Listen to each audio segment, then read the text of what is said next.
नमस्कार मित्रांनो, कमळी मालिकेतील पुढील भागांमध्ये आपण पाहणार आहोत की सरोजाच्या साडीला आग लागणार आहे आणि अनेक वर्षांनंतर सदानंद स्वतःच्या पायावरती उभे राहणार आहेत. पण राजनला हे सत्य समजणार का? आणि आजचा भाग एका असा प्रसंगाने सुरू होणार आहे जो महाजन कुटुंबांचे आयुष्य कायमचे बदलून टाकू शकतो. हो मित्रांनो, ह्या भागामध्ये आपण असं पाहणार आहोत की सकाळची वेळ असते.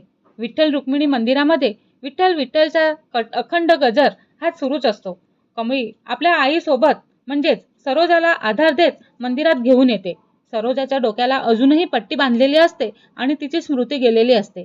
तर कमळी प्रेमाने तिला म्हणत असते, आई, डॉक्टरांनी तुला विश्रांती घ्यायला सांगितलेलं आहे, पण मला वाटतं की देवाचे दर्शन घेतलं की तुला सुद्धा बरं वाटेल, फ्रेश वाटेल.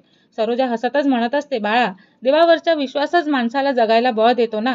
आणि दोघीही विठ्ठलाचे दर्शन घेत असतात. कमळी प्रसाद आणण्यासाठी पुढे जाते आणि तेवढ्यातच सरोजाची नजर अचानक मंदिरात आलेल्या राजांवर पडते. राजन आपल्या वडिलांना सदानंदांना व्हील चेअरवरती बसवून दर्शनासाठी घेऊन आलेले असतात. राजनला पाहताच सरोजाच्या डोळ्यामध्ये अश्रू दाटतात आणि ती घाबरून मंदिरातील एका मोठ्या खांबामागे लपलेली असते आणि तिच्या मनामध्ये एकच विचार सुरू असतो की अजून वेळ आलेली नाही आणि मी राजन समोर जाऊ शकत नाही. सरोजाला मात्र हे माहिती नसतं की सदानंदची नजर तिच्यावरती पडलेली असते. व्हील चेअरवरती बसलेले सदानंद एकटक त्या खांबाकडेच पाहू लागतात. त्यांच्या डोक्यामध्ये आणि डोळ्यामध्ये आश्चर्य आणि आनंद हे दोघंही दाटून येतात. ते थरथरल्या हाताने सरोजाच्या दिशेने बोट दाखवू लागतात आणि त्यांच्या तोंडातून अस्पष्ट आवाजही निघू लागतो. अ अ असं म्हणत असतात आणि ते राजांचे लक्ष तिकडे वेधण्याच्या आटोकात प्रयत्न करत असतात. आणि तेथे राजन लगेचच त्यांच्या जवळ येतो आणि बाबा, काय झालं असं म्हणत असतो. तब्येत बरी नाही का तुमची? पण सदानंद काहीच बोलू शकत नाहीत आणि ते सतत त्या दिशेने बोट दाखवतच राहतात. राजनला असं वाटत असतं की त्यांना काही त्रास होत असेल आणि तो मंदिरातील सेवकांना पाणी आणायला सांगतो.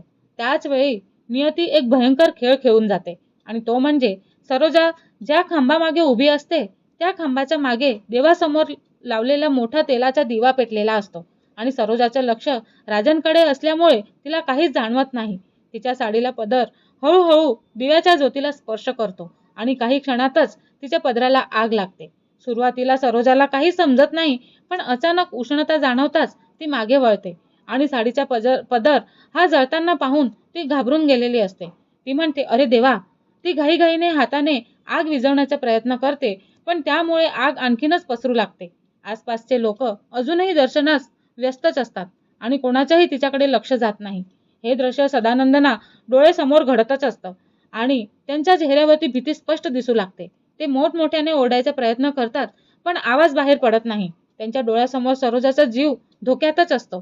क्षणभर ते व्हील चेअरवरती हँडल पकडत असतात आणि त्यांच्या मनामध्ये एकच विचार असतो, नाही, या सरोजाला काही करो आणि तेव्हा तिला वाचवायलाच पाहिजे.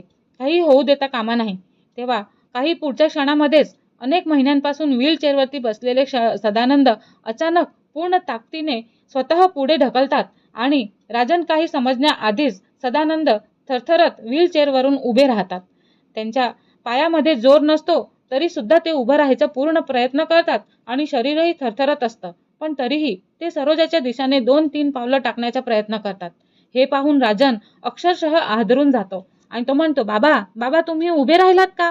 त्याला आनंद असतो आणि आजूबाजूचे भक्तही आश्चर्याने सदानंदकडे पाहू लागतात आणि सदानंद थरथरत्या हाताने सरोजाकडे बोट दाखवत राहतात. तेवढ्यातच मंदिरातील एका महिलेची नजर सरोजाच्या जळत्या साडीवरती पडते आणि ती मोठ्याने ओरडते आणि म्हणते, आग, आग. आणि त्या ताईच्या साडीला आग लागलेली आहे. क्षणातच मंदिरात एकच गोंधळ होतो आणि 2-3 महिला आणि पुजारी धावतच येतात आणि ते लगेचच पाण्याने आणि कापडाने सरोजाच्या साडीवरील आग विझवायचा प्रयत्न करतात. सुदैवाने मोठा अनर्थ टळून जातो. गोंधळातच सरोजा वरती पाहते, पण तिची नजर थेट सदानंदवरतीच जाते आणि सदानंद स्वतःच्या पायावरती उभे असतात. दोघांचेही डोळे एकमेकांना भिडतात आणि सरोजाच्या डोळ्यातून अश्रू वाहू लागतात.